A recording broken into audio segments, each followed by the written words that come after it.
y detrás de ellos la Presidenta de la República. Don Pedro Cateriano, un abrazo desde Tacna, gracias por acompañarnos siempre, por estar con nosotros a esta hora de la mañana.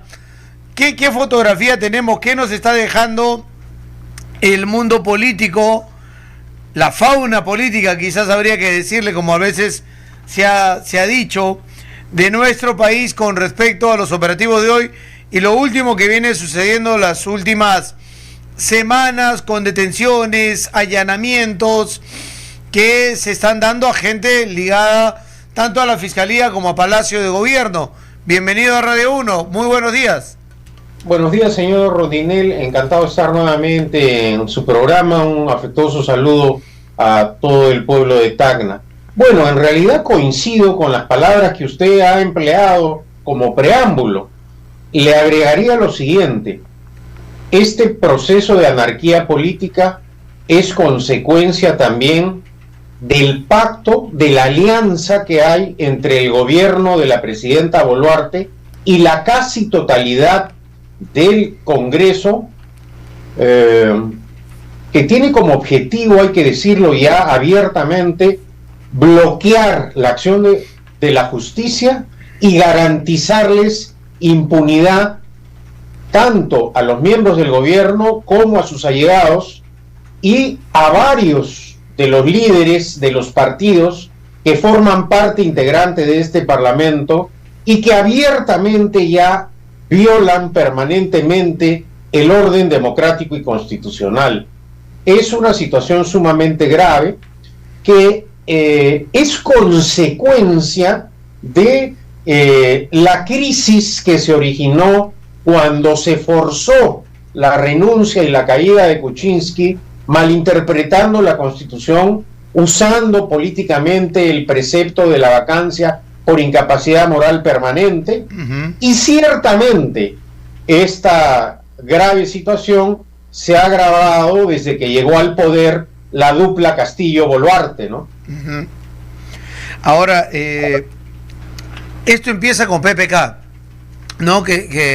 Yo creo que el ataque al Estado de Derecho, el uso impúdico del poder de la fuerza bruta de los votos, empezó ahí y se advirtió en todos los tonos que esto era lo que iba a ocurrir.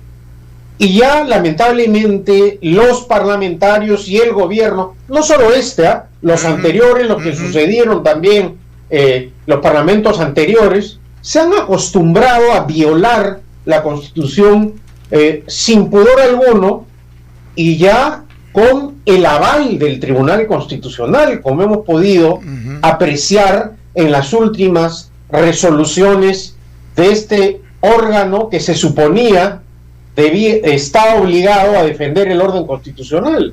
Entonces, ya prácticamente, como lo he señalado en algunas ocasiones, solo nos quedaba un puñado de fiscales y de jueces para defender el orden constitucional, habiendo el gobierno de la presidenta Boluarte y la casi totalidad del Congreso, con honrosísimas excepciones, hay que decirlo, señor Rondinello, podemos contar a los parlamentarios que defienden el orden constitucional y que no bloquean la acción de la justicia en una o dos manos, no pasan de más los congresistas. Estamos en esta situación, ¿no?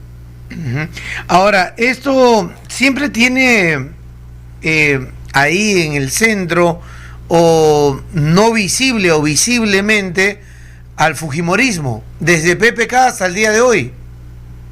Es decir, yo creo mire, que porque solamente permítame ahí incluir algo, porque el fujimorismo es parte importante de la caída de PPK, y en el tema Castillo, ¿no? Y la caída de Castillo, el fujimorismo tiene una participación importante, pero además la asunción de Boluarte, que es del grupo de Castillo, ¿no es cierto?, termina elegido en esa dupla que antes era una terna con Cerrón y gobernó hasta días antes con Castillo, termina aliada del fujimorismo, dando un giro de la izquierda hacia el sector fujimorista en una convivencia que llevan hasta el día de hoy. Y el fujimorismo tiene una participación importante en la toma de decisiones de permanencia, de estabilidad de los presidentes de la República.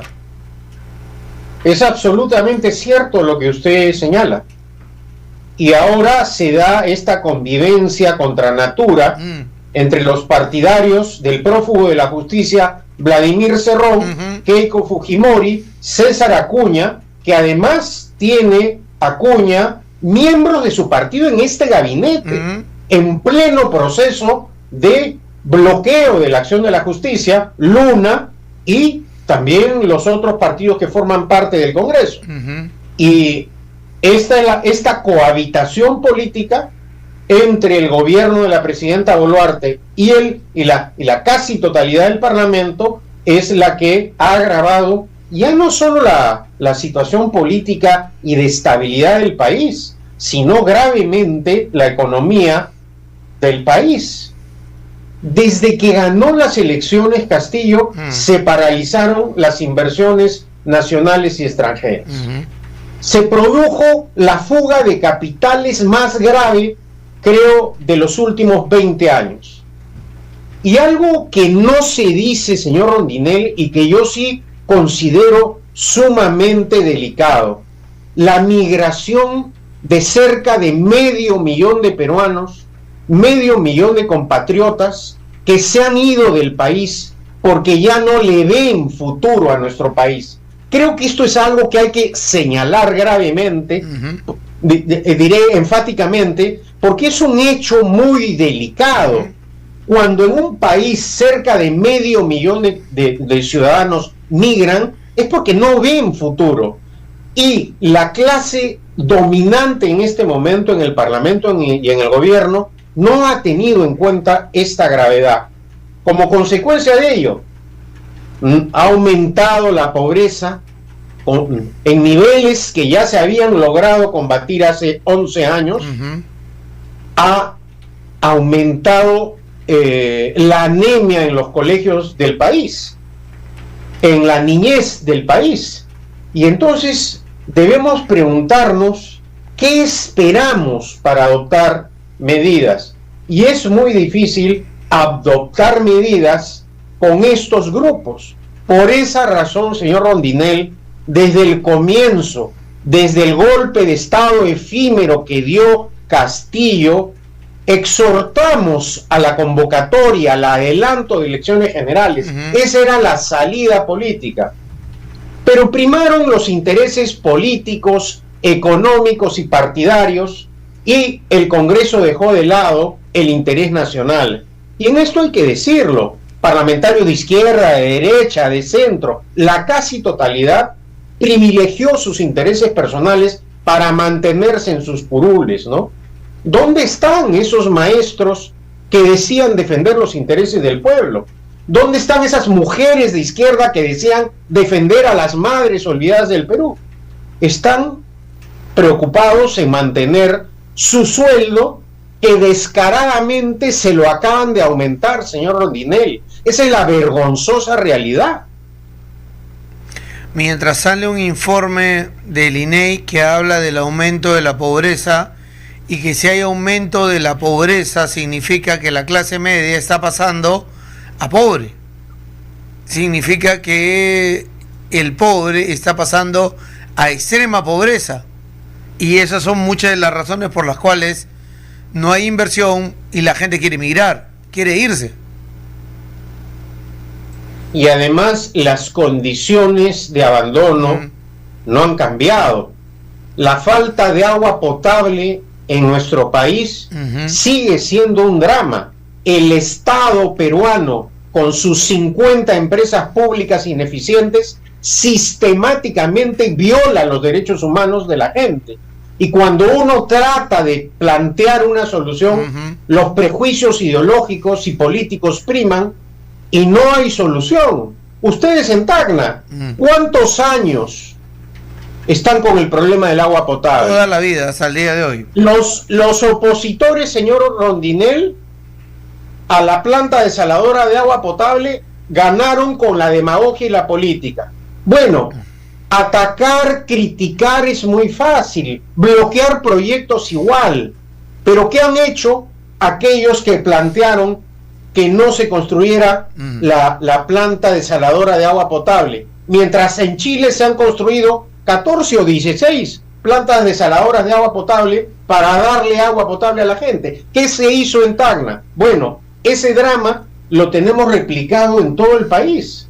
Nosotros, hace algunas semanas, con Rafael Belaúnde, presidente de Libertad Popular, estuvimos en el norte del Perú, en Tumbes y en Piura, y en lugares donde tienen al costado el agua, carecen de agua potable. Eso es pues imperdonable, pero la gente, por prejuicios ideológicos y políticos, mantiene esta situación, mantiene estos privilegios de estas empresas que son manejadas con criterios políticos. Igualmente, señor Rondinel, el mundo entero en este momento demanda gas y cobre. No hay gas y hay escasez y se va a requerir más cobre al mediano y largo plazo. En el Perú nos damos el lujo de no explorar y no explotar el gas y el cobre que tenemos, que podría esta inversión dar empleo y salir de esta crisis. Pero los que piden aumentos de sueldo, los dirigentes de izquierda que salen a decir hay que aumentar, bloquean las inversiones. Y no hay magia en economía. Lo hemos visto dramáticamente en Venezuela y lo acabamos de observar en la Argentina. El modelo económico velasquista ya lo hemos vivido en el Perú. Pero quebró naturalmente en el primer gobierno de Alan García. Pero ese modelo económico. Pero ¿el problema es de izquierda? ¿O el problema de no. Déjame solamente preguntar, ¿es derecha eso que hay en el Congreso? O sea, porque yo no considero que esos que están en la izquierda sean realmente de izquierda. Llegaron jalados por un tren de Cerrón, que era Castillo, el lapicito, el sombrero y el hartazgo de la población, principalmente del sur del país, al abandono de consecutivos gobiernos que no les solucionaban sus problemas de salud, educación, agua que usted menciona, carreteras, etcétera, ¿no? Pero ¿el problema es de izquierda o eso que hay fujimorismo, Avanza País, Renovación, a eso se le puede llamar derecha? Bueno, yo reitero lo que he mencionado, es decir, acá hay una alianza política contra natura, en donde está la izquierda con la derecha, sólidamente defendiendo sus intereses desde el Congreso y bloqueando la acción de la justicia. Acá no hay ninguna duda sobre eso, señor Rondinel, y yo me ratifico y coincido con usted. Pero lo que yo digo es, ¿por qué repetimos modelos políticos y económicos que han fracasado? ¿Por qué seguimos en lo mismo? ¿Por qué mantenemos un monopolio del agua con 50 empresas públicas ineficientes, manejadas con criterio político, y tenemos 3,5 millones de compatriotas sin agua potable, 10 millones sin servicio de saneamiento? Esto tiene que cambiar.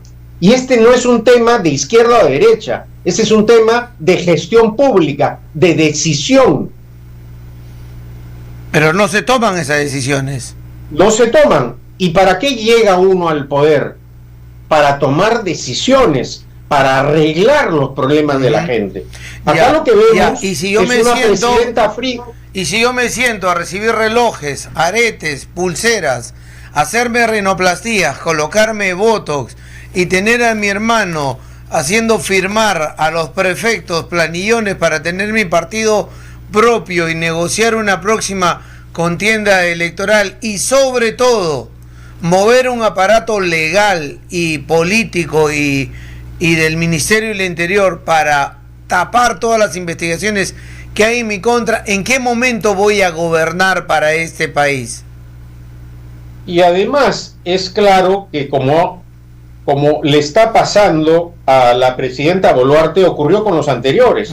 La presidenta Boluarte ya dejó de gobernar, está más preocupada en su defensa judicial y ahora aún más con la defensa judicial de su hermano, porque también se denunció, y no fue una denuncia del Parlamento, porque este vergonzoso Parlamento, ¿no?, por el pánico a la disolución, por ejemplo, le aguantó a Aníbal Torres que les dijera golpistas, reitero, por el pánico a la disolución, y ha sido incapaz de investigar o de constituir una comisión investigadora para indagar las gravísimas imputaciones contra la presidenta y también contra el hermano de la presidenta, que claramente estaba usando los recursos del Estado para formar su partido.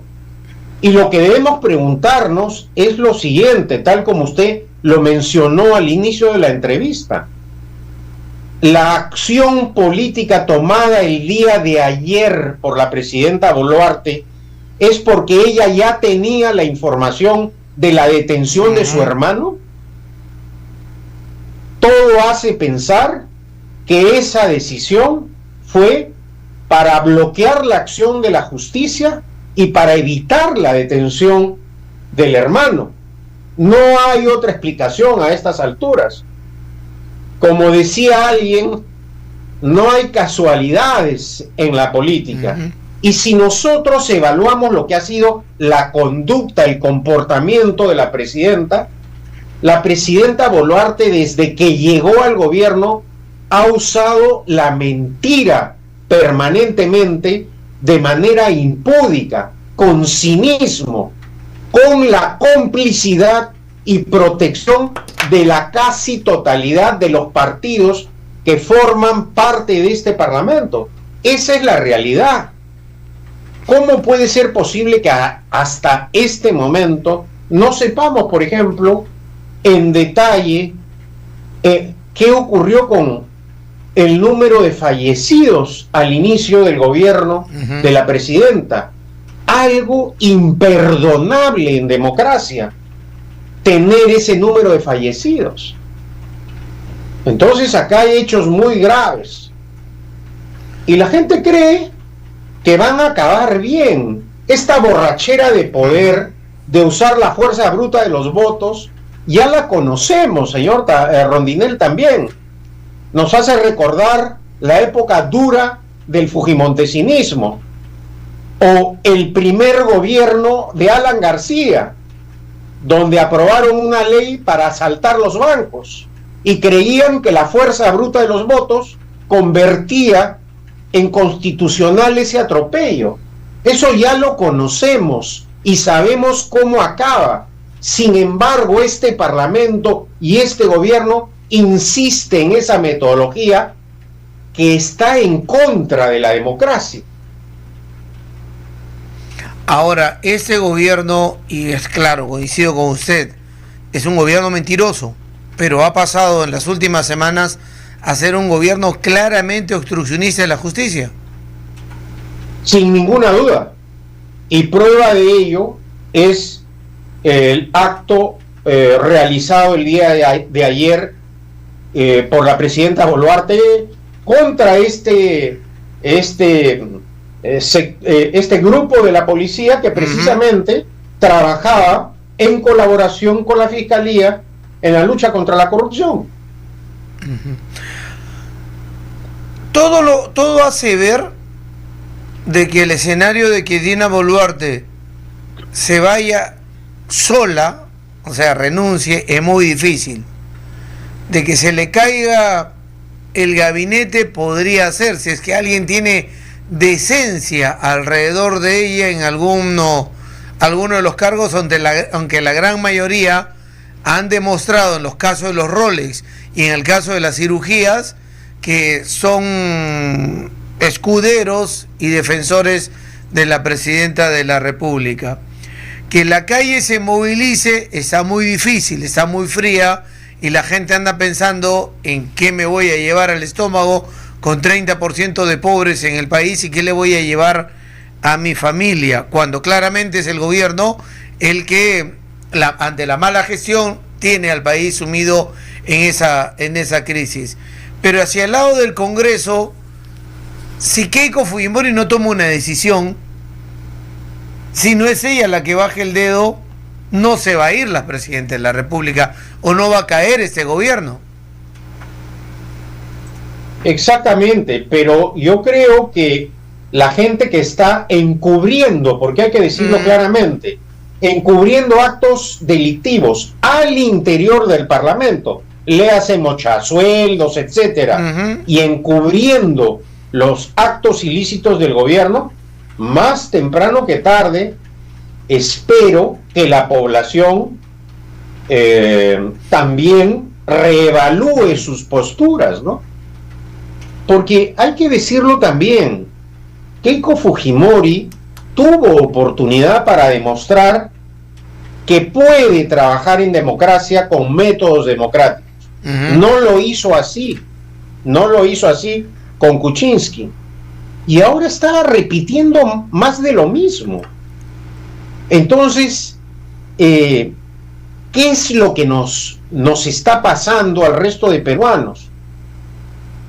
Y yo creo que acá lo que tenemos también que reflexionar es que el voto trae consecuencias.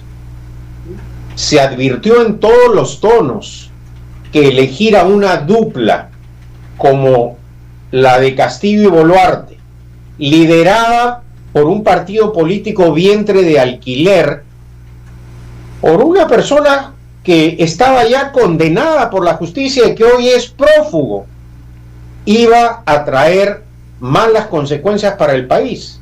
Y hoy día estamos pagando ello, es decir, el aumento de la pobreza, la fuga de capitales, el parálisis de la inversión, la migración de compatriotas. Entonces, ¿cuál es el límite? ¿Y usted cree que las cosas hubiesen sido diferentes con Keiko Fujimori?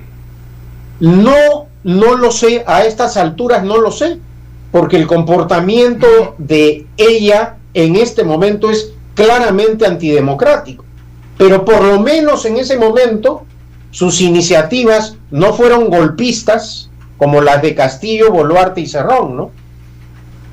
Pero son cómplices de un gobierno corrupto. Ahora sin ninguna duda.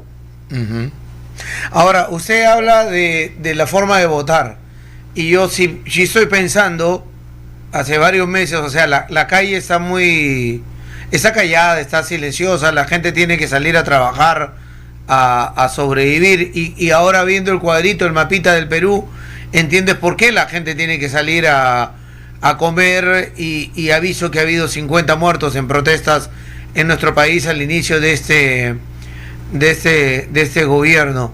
Y he sentido hace varios meses que la gente espera el momento para ir a votar, ¿no?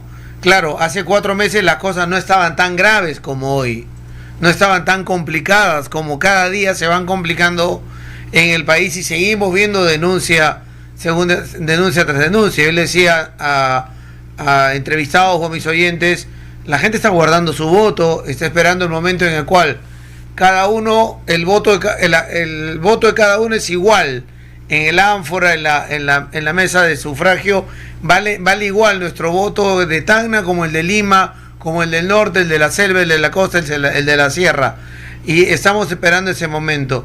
Pero también eso lleva a analizar y ser conscientes de que ante cada situación y cada momento que se va dando, la gente, en vez de mirar un voto consciente, que es el que siempre se le pide, va diciendo vamos por un voto radical para sacar todo esto de raíz y que se vayan todos. Esa es una posibilidad, con Antauro o con alguien más radical que pudiera representar esos ofrecimientos hacia la población y hacia la gente, y por lo menos uno de esos candidatos hacia el lado radical podría tener una posibilidad de pasar a segunda vuelta con ese voto o esa rabia, ¿no?, que tiene la población y la gente hacia la clase política. Bueno, pero digámoslo claramente, las ideas y planteamientos de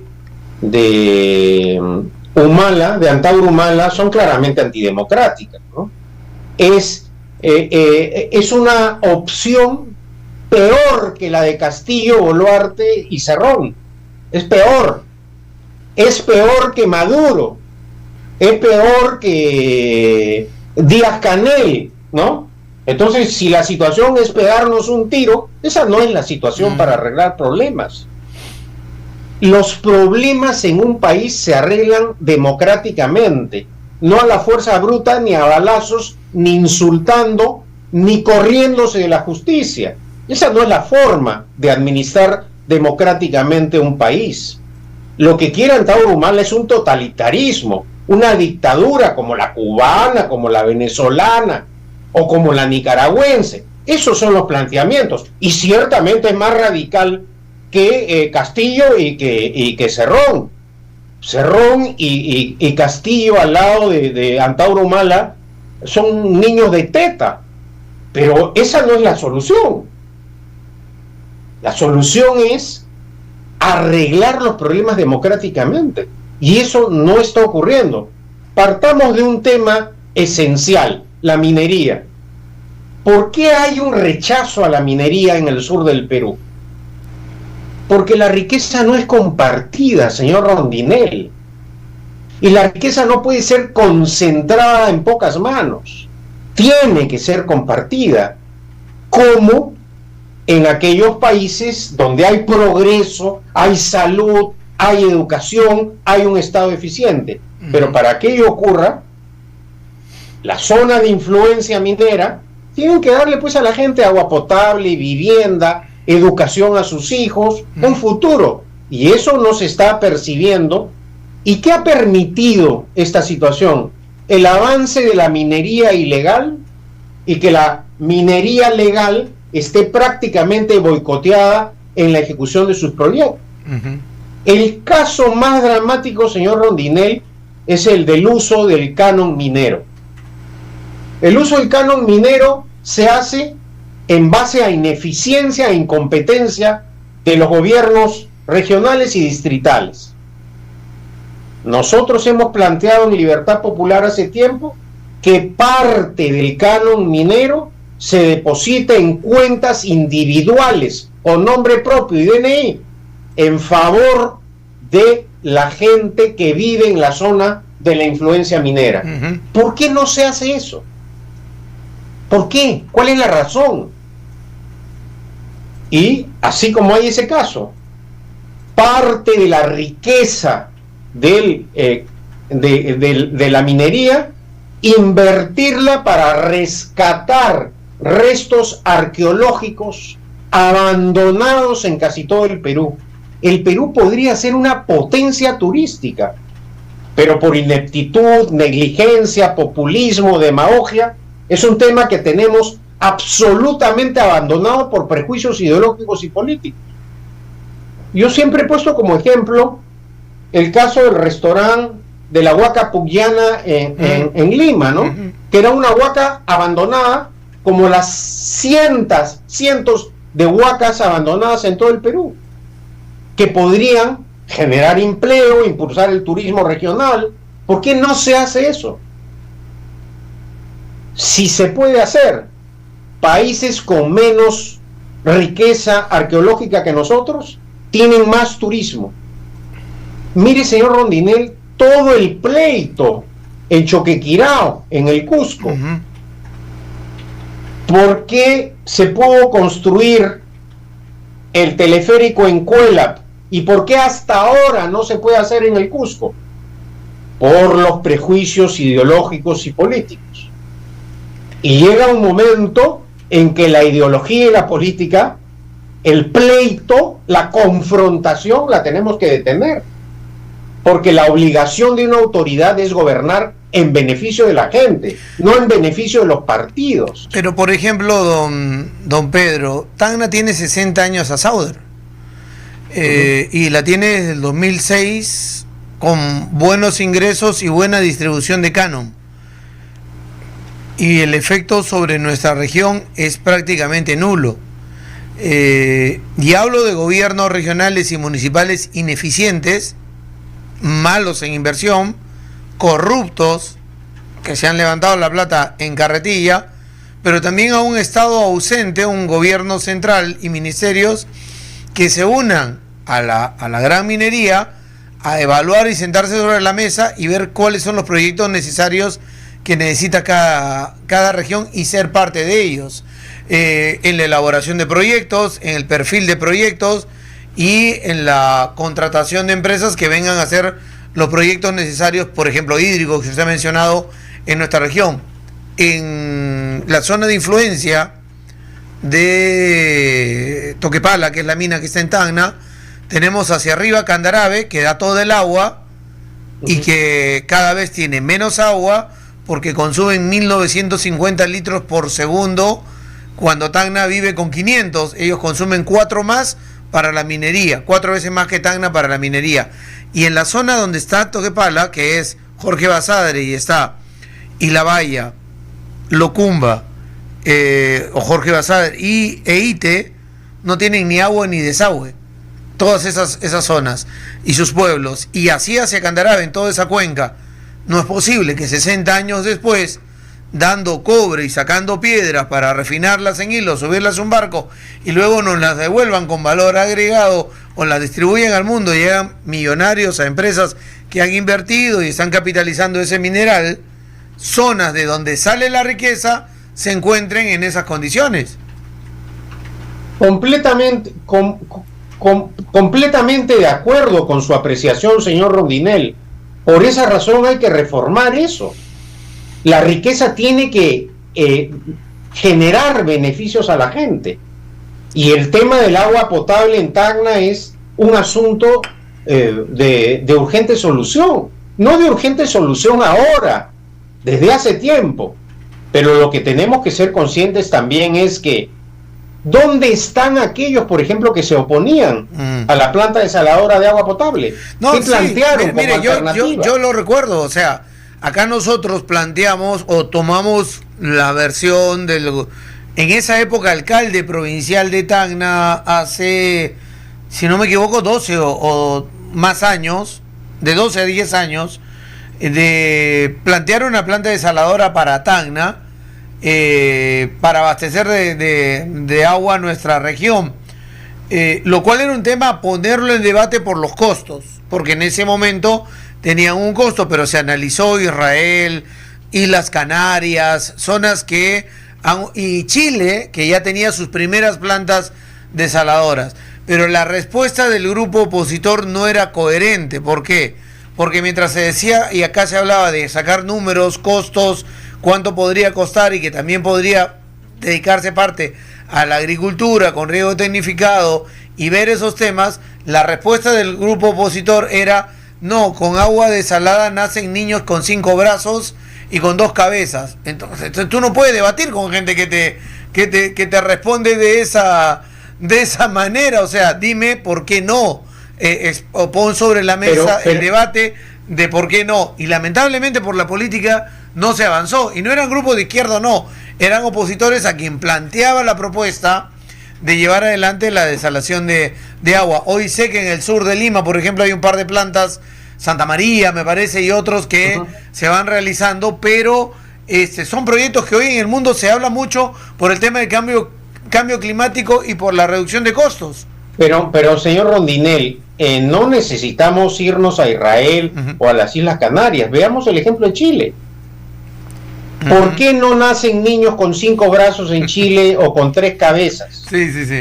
Entonces, acá lo que se requiere es liderazgo político, acción. En la democracia los debates no son eternos y se solucionan ¿cómo? A través del voto. Y a través del voto se gobierna. Pero ¿qué es lo que hacen estos grupos radicales? Bloquear esas acciones y pasar la página. Ya el tema del agua potable, para que tenga una idea, señor Rondinel, no está en la agenda del Parlamento. No les interesa saber lo que pasa. Y eso hay que cambiarlo. Y eso solo se modifica con el voto y el apoyo de la gente.